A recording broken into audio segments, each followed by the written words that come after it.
Hello, everyone, and welcome back, English Channel. I'm Emily. Hi, Emily. It's great to be here for another episode. And hello to all our amazing listeners.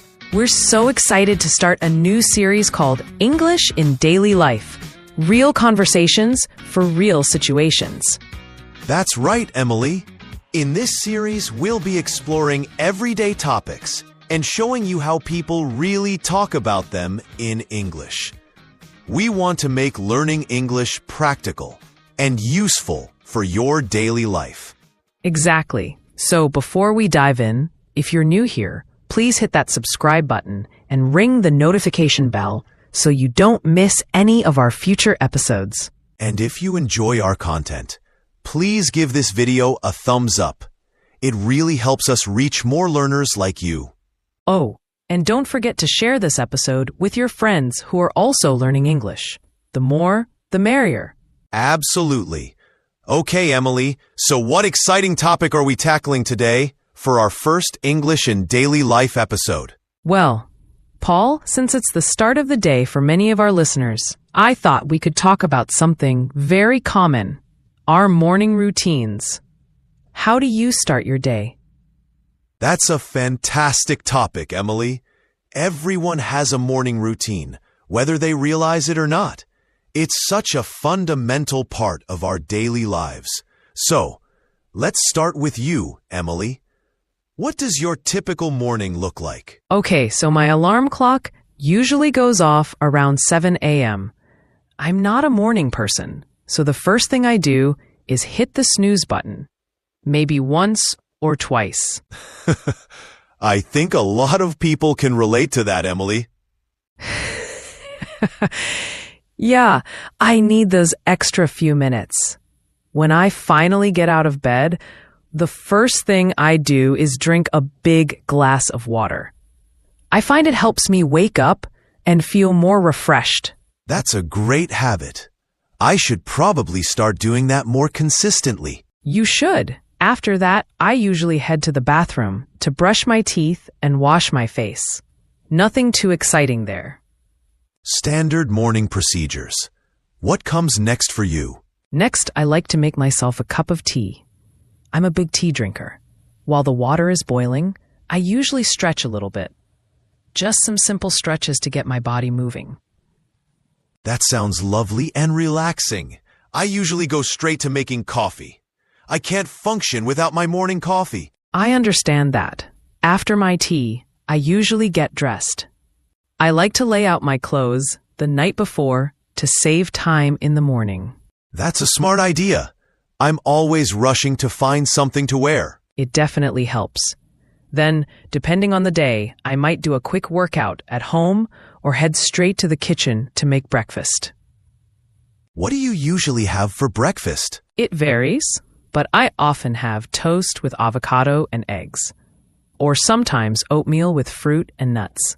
I try to eat something healthy to give me energy for the day. That sounds delicious. My breakfast is usually a bit simpler.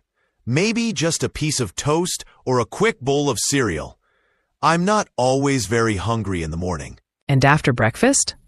What's the next part of your morning routine, Paul? After breakfast, I usually check my emails and plan my day. I like to make a to-do list so I know what I need to accomplish. That's a very organized way to start the day. I should probably try that more often.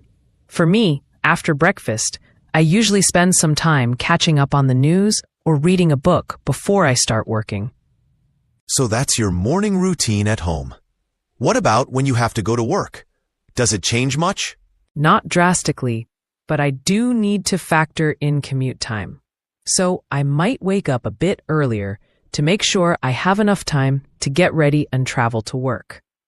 I also make sure my bag is packed the night before with everything I need. That makes sense. Being prepared definitely reduces morning stress. Now, let's think about our listeners who might be students.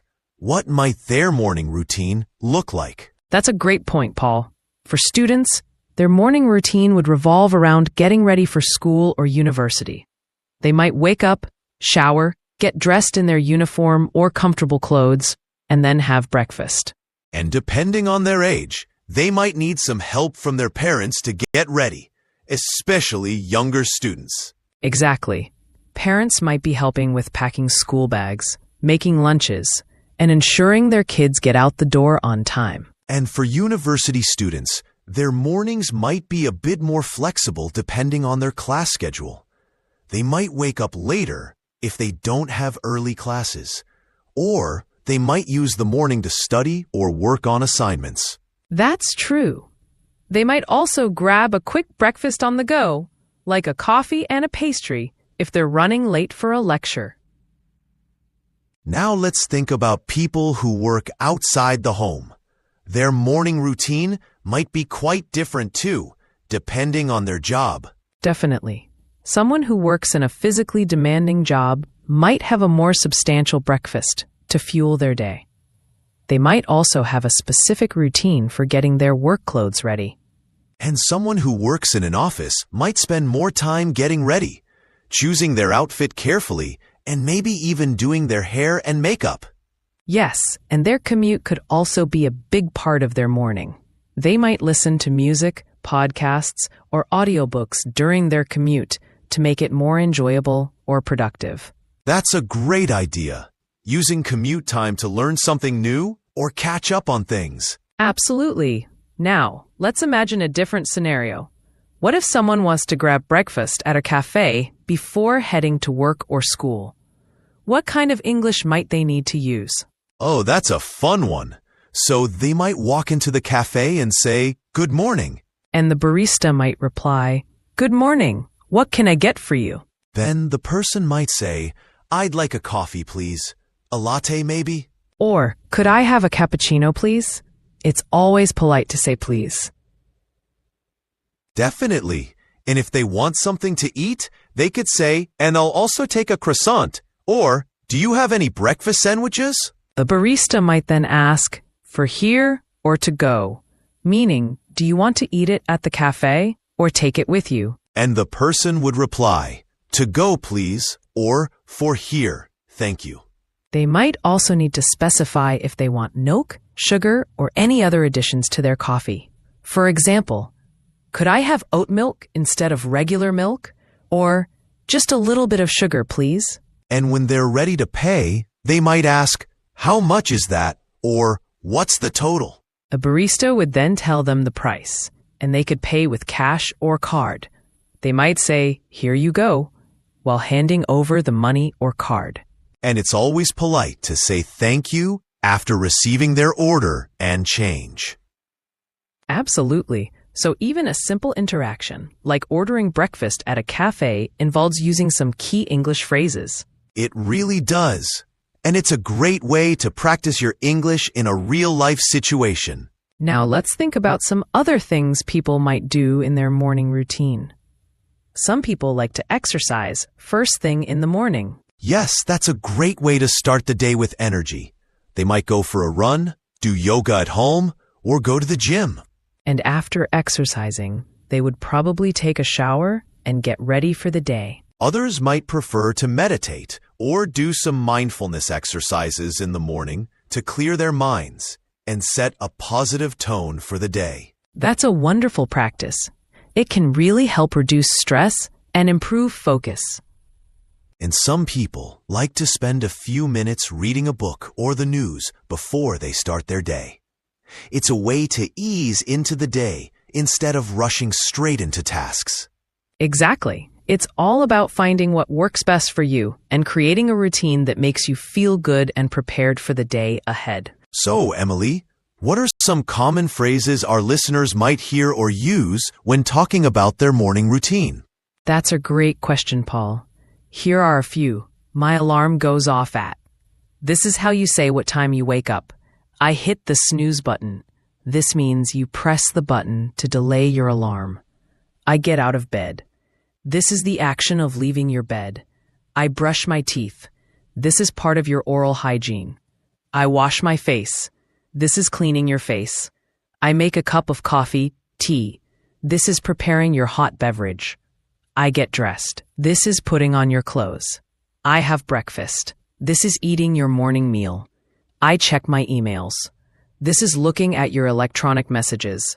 I plan my day. This is organizing your tasks. I commute to work or school. This is traveling to your workplace or educational institution. I grab a coffee on the go. This means you buy a coffee and take it with you. Those are some really useful phrases. And what about asking someone about their morning routine? How could our listeners do that? They could ask, "What's your morning routine like? How do you start your day? What do you usually do in the morning? Do you have a set morning routine?" These are great conversation starters. You could use them to talk to friends, colleagues, or even practice with a language exchange partner. Absolutely. Talking about your daily routines is a very common topic of conversation, and it's a great way to learn more about someone's lifestyle. So, Emily, reflecting on our own morning routines, what do you think is the most important part of a good morning routine? For me, I think it's having a little bit of time to myself before the day really starts. Whether it's enjoying a cup of tea in peace or reading a few pages of a book, that quiet time helps me feel more grounded and ready to face the day. I agree. For me, it's definitely the coffee. That first cup really wakes me up and gets me going. But also, I think having some kind of plan for the day, even if it's just a mental one, helps me feel more in control and less stressed. Those are both great points. It's so personal, isn't it? What works for one person might not work for another. Exactly. And it can also change depending on the day. On weekends, my morning routine is much more relaxed than on weekdays. Mine too. On weekends, I usually sleep in a bit later and enjoy a leisurely breakfast. There's no rush to get anywhere. That sounds wonderful. It's important to have those slower mornings too. Definitely. So, for our listeners, we encourage you to think about your own morning routine. What do you do? What do you enjoy about it? Is there anything you'd like to change? And try to think about how you would describe your morning routine in English, using some of the phrases we've shared today. It's a great way to practice your speaking skills. Yes, and if you're feeling brave, why not share a part of your morning routine in the comments below? We'd love to read them. That's a fantastic idea, Emily. We can all learn from each other's routines. So, to wrap up today's episode on morning routines, we hope you found it helpful and interesting. Remember, learning English is all about connecting it to your daily life. And what's more daily than your morning routine? Absolutely. And we hope this real conversation has given you some useful vocabulary and phrases to talk about this topic in English. Before we say goodbye, just a quick reminder to subscribe to English channel if you haven't already. We have lots more English in daily life episodes planned for you. And please give this video a thumbs up if you enjoyed it, and share it with anyone who might find it useful. And don't forget to leave a comment below telling us about your morning routine or any questions you have about today's topic. We love hearing from you. Thanks so much for joining us today, everyone. It was a pleasure, Paul. You too, Emily, and we'll see you all in the next episode. Bye for now. Take care.